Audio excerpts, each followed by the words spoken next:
Nabi dan para sahabat belajar la ilaha illallah, baru setelah 13 tahun di Madinah muncul ayat-ayat syariat. Syariat umroh, syariat haji, syariat puasa, syariat tilawah, syariat hijab.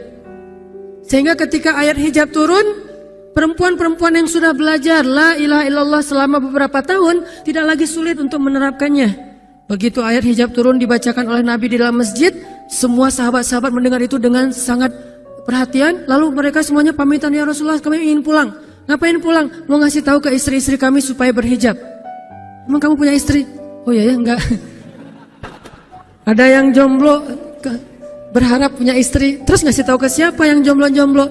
Itulah kasihannya ya. Enggak bisa ngasih tahu ke kakaknya, adeknya, apalah siapalah, mantannya mungkin. Pulang ngasih tahu ke istri-istri mereka, saudari-saudari mereka, putri-putri mereka, dan perempuan yang mendengar ayat ini dibacakan langsung menutup kepala mereka dengan benda apapun yang ada di tangannya. Mau jemuran, mau baskom, mau apa, pokoknya pegang apa, tutup langsung. Hijab. Kenapa? Ini perintah Allah. Gak mungkin Allah memerintahkan kita sesuatu kecuali ada kebaikan di dalamnya. Itu aja pertimbangannya, la ilaha illallah. Bukan, kenapa? Kan lebih nyaman gak pakai hijab, kan ini, kan itu. Enggak, satu aja alasannya. Alasan la ilaha illallah. Kalau ini perintah Allah, sami'na wa ata'na. Itu dampak dari la ilaha illallah. Dikasih perintah sesulit apapun, termasuk Zainab dengan Zaid bin Harisah. Pernah kan baca kisah Zainab di surat Al-Ahzab? Mungkin kapan-kapan kita bahas itu. Efek dari la ilaha illallah. Tiba-tiba Nabi datang kepada Zainab. Sebetulnya Zainab ini ada hati kepada Nabi Muhammad. Siapa sih yang gak punya hati untuk Rasulullah ya? Semua cewek juga pasti mengidam-idamkan pengen jadi istri Nabi. Karena otomatis istri Nabi itu adalah dijamin surga. Siapa yang gak pengen jadi istri Nabi? Di surga nanti punya rumah, satu rumah dengan Nabi. Kan keren banget. Kita bisa jadi tetangga Nabi aja di surga udah keren banget. Apalagi serumah dengan Nabi. Semua cewek juga pengen jadi istri Nabi, termasuk Zainab. Dan itu hal yang wajar. Pas Nabi datang ke rumah Zainab, Zainab udah kegeeran. Nabi bilang kepada keluarga Zainab, saya ingin melamar Zainab. Zainab udah bahagia. Untuk Zaid, untuk Zaid, bukan untuk Rasulullah. Zaid? Siapa Zaid? Anak angkatnya Nabi Muhammad SAW, bekas budak. Mirip-mirip dengan Julaibib. Julaibib itu edisi Madinah, Zaid itu edisi Mekah. Ada dua cowok jomblo yang sama-sama pernah diuji dengan masalah jodoh. Zaid edisi Makkiyah, Julaibib edisi Madaniyah. Dua-duanya jomblo. Dua-duanya orang biasa, gak punya daya tarik. Followersnya gak ada, 0. Bukan selebgram sama sekali. Kata Rasulullah, aku melamar Zainab untuk putraku Zaid bin Harithah, anak angkatnya Nabi. Zainab menjawab apa? Ya Rasulullah, saya gak cinta sama Zaid. Jawaban yang sangat wajar kan? Dan jawaban yang paling sering kita dengar sekarang kan? Maaf ya, aku gak ada perasaan, kita jadi adik kakak aja. Itu kan standar ya? Standar banget lah kayak gitu-gitu. Maaf ya, kita jadi temenan aja. Maaf ya, aku gak ada perasaan apa-apa selama ini. Maaf ya, dan segala macam. Dengan bahasa-bahasa halus tapi nolak intinya. Kenapa gak bilang aja, udah gak usah kesini lagi? Kan jelas ya. Ini dengan bahasa, ya Rasulullah, aku tidak cinta kepada Zaid. Karena cinta juga pertimbangan yang penting. Dan Nabi juga tidak mengizinkan kita menikahkan putri kita dengan seseorang yang putri kita tidak berkenan dengannya. Tetap harus ditanya, ya Rasulullah, saya tidak cinta dengan Zaid. Turun ayat. Katakan kepada orang-orang yang beriman, laki-laki dan perempuan, kalau Allah sudah memerintahkan sesuatu, tidak ada kalimat yang keluar dari lisan mereka kecuali sami'na wa ata'na. Nabi bacakan ayat ini kepada Zainab. Zainab mendengar, ya Rasulullah, Allah yang menyuruh ini. Ya kata Rasulullah, sami'na wa ata'na. Kebayang gak tuh? Efek dari apa? La ilaha illallah. Jadi la ilaha illallah itu bukan cuma kalimat zikir, bukan cuma kalimat doktrin ideologi, bukan cuma masalah teologi secara teoritis, bukan. Ini dampaknya kepada akhlak, dampaknya kepada ibadah, dampaknya kepada banyak pilihan hidup dari la ilaha illallah. Orang kalau nggak baik la ilaha illallah pasti susah memilih pilihan-pilihan dalam hidupnya. Kalau tidak baik la ilaha illallah pasti susah untuk berperangai, sabar, memaafkan. Itu semuanya ada hubungannya dengan la ilaha illallah. Sama kayak Abu Bakar, ketika dia sakit hati kepada orang yang memfitnah anaknya, dia cari tahu siapa orang yang pertama menyebar hoax tentang Aisyah. Ketahuan, dilaporin, diperkarakan sama Abu Bakar. Tiba-tiba turun ayat dari Allah, janganlah orang yang memiliki kelebihan harta di antara kalian bersumpah untuk tidak lagi membantu saudaranya gara-gara sakit hati. Hendaklah dia berlapang dada dan memaafkan. Itu perintah Allah, berlapang dada dan memaafkan. Terus konsekuensinya apa? Balasan janji Allah apa? Ala tuhibbuna ayyaghfirallahu lakum? Tidakkah kamu suka jika Allah memaafkan juga kesalahan-kesalahan kamu? Jadi deal-dealannya dengan Allah, bukan dengan makhluk. Enak aja saya maafin dia, untung di dia, rugi di saya. Enggak. Kalau kita transaksinya dengan makhluk, kita rugi. Tapi kalau kita transaksinya dengan Allah, kita untung.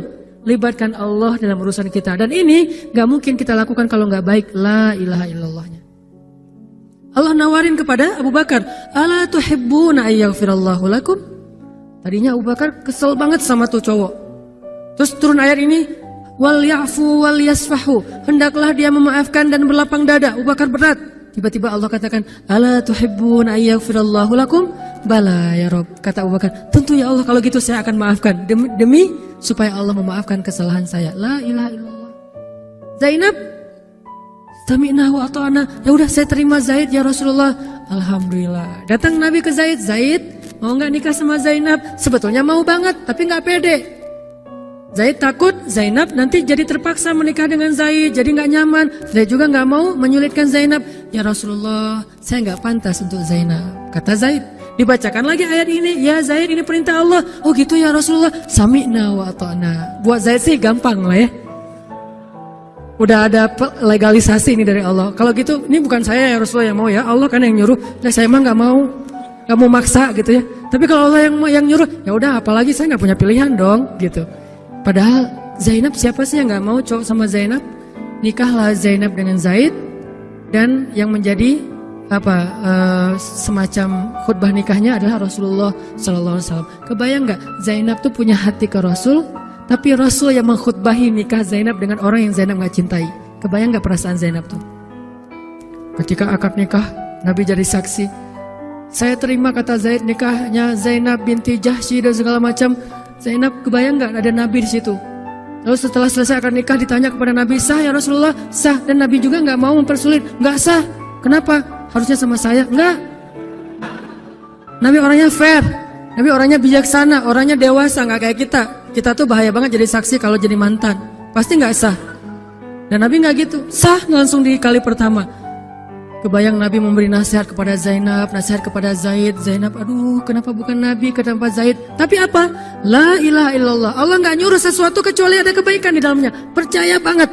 Itu la ilaha illallah. Udah percaya banget. Zainab yakin, ini perintah Allah, ya sudah saya lakukan. Walaupun bukan dengan Nabi, padahal saya pengennya dengan Nabi. Kebayang gak sih pengen sama seseorang yang kita cintai banget, malah orang itu yang menjodohkan kita dengan orang yang kita gak pernah kebayangin. Amit-amit. Jangan dia ya Allah, jangan dia, dia. Kan berat tuh. Yang saya sering cerita, jangan saya. Pokoknya jangan Hanan. Hanan. Kenapa kok begitu? Karena dia bilang jangan saya bilang yang dia ya Allah. Akhirnya kita adu-aduan doa. Ya Ustadz, masa dilawan ya? Doanya lebih panjang, lebih sujudnya apa segala macam. Akhirnya jadi. Gak kebayang tuh buat Zainab. Kalau Zaid sih mungkin kebayang lah ya. Gimana happynya Zaid menikah dengan seorang cewek yang semua orang Mekah pengen nikahin dia. Tapi kalau Zainab, itu hari-hari yang sangat berat. Malam pertama gak kebayang buat Zainab. Zaid. Begitu Zaid datang, assalamualaikum Zainab. Gimana tuh? Ini kalau kita lihat dari angle manusia ya, karena Zainab juga manusia. Tapi semua emosional subjektif manusia redam dengan iman la ilaha illallah. Harapannya cuma satu, pasti ada kebaikan di sini. Pasti ada kebaikan di sini. Walaupun gak kebayang kebaikannya apa, pokoknya ada aja. La ilaha illallah. Nikah Zainab sama Zaid. Cekcok selama 1 tahun, gak pernah akur. Pulang kerja rame, berangkat kerja rame, pagi rame, sore rame. Gak cocok aja tuh Zainab sama Zaid. Berkali-kali datang berdua sama ke Rasulullah. Ya Rasulullah nasihati kami. Udah dinasihati pulang rame lagi. Di mobil aja berdua rame, macet apa segala. Ya udah nikmati aja rame gara-gara macet. Terus aja kayak gitu.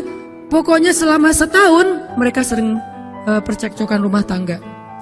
Jadi kalau kita ngelihat ada keluarga yang mungkin baru menikah kemudian bercerai, jangan menjudge mereka. Karena menikah itu ibadah, perintah Allah.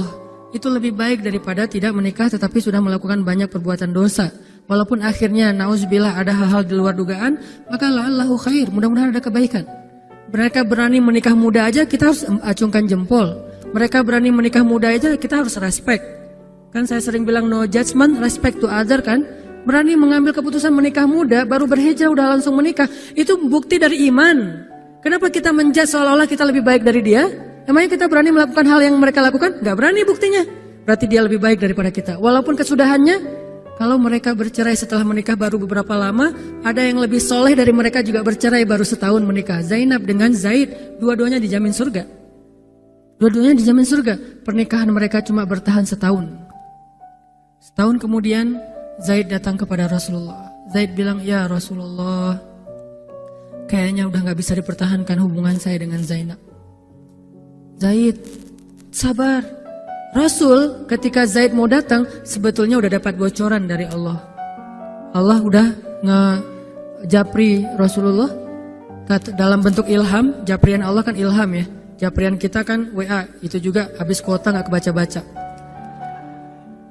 Kalau japrian Allah ke Rasul ilham. Ilhamnya apa? Kalau nanti Zaid datang, nanti baca di surat Al-Ahzab.